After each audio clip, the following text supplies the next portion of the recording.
তো শ্রাবণ মাস আসছে, এটা হচ্ছে গিফট। আমাকে আজকে ফোন করে বলে কি তুই চণ্ডীবিটির দিকে আয়, আজকে কিছু গিফট আছে তোকে দিব। তো আমি বলি কি আমি চণ্ডীবিটিতে যেতে পারবো না, জোড়াপুকুরে যাচ্ছি, তুই নিয়ে আয়। তো নিয়ে এসছে। আমি গেছিলাম, একটু এগিয়ে গেছিলাম আর কি। চুড়ি, এই জন্য বলে জীবনে ফার্স্ট প্রেম করা উচিত। এই চুড়ি, এই একটা চুড়ি, এই একটা ক্লিপ, এই একটা ক্লিপ, আর এইখানটা আছে একটা ক্লিপ। এই জন্য বলে গাইস ফার্স্ট প্রেম কর, অনেক কিছুকে জীবনকে বোঝায়। তো এটা আমি মনে করছি না খারাপ জিনিস, তো এটা অনেকে মনে করে খারাপ ভালো ইত্যাদি ইত্যাদি।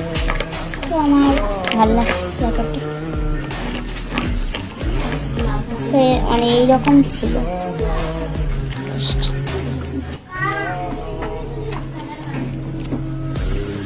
জীবনকে অনেক কিছু শেখায়, জীবনকে বাঁচতে শেখায়।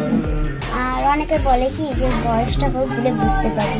তোমাদেরকে বলেছি আমি যদি বুঝতে অল্প কিছু পারি, আমি যথেষ্ট বুঝতে পেরেছি।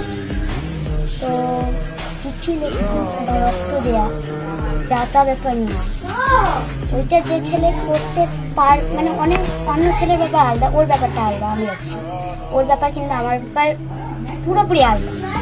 এই যে গিফটটা আমি একটি বার বলিনি যে আমাকে গিফটটা দাও কিংবা সাইন এসে ওইটা মেয়েদের চাই, একটি বার বলিনি তাই। বাট এই যে গিফটটা কটা মেয়ে পেতে পারে বা কটা মেয়ের কপালে থাকে, কটা মেয়ে পেতে পারে, কটা মেয়ের কপালে থাকে। আর এটা হয়েছে রোদ ছিল, আমি রোজটা ফেলে দিয়েছি। তাহলে এটা আমার বাবার সামনে ওপেনিং করে ফেলেছি, ঝাড় তো খাবো, মাছ ঝাড়ও খাবো তার সাথে। আর বলবো কি যে ফার্স্ট প্রেম করো, কিন্তু উল্টাপাল্টা কাজ করো না, যাতে সংসারের মুখ অপর দিকে যাবে। প্রেম করা, ফার্স্ট প্রেম করা উচিত, এটা প্রতিটা ভালো হয়। এটা আমার এটা লাগছে। আর তোমার জন্য বলা বা তোর জন্য, আমি যে তোকে পিতা করি, তোর জন্য বলা বা তোমার জন্য বলা, আমি আমার জীবন দিয়ে হলেও এই জিনিসগুলোর মান রাখি।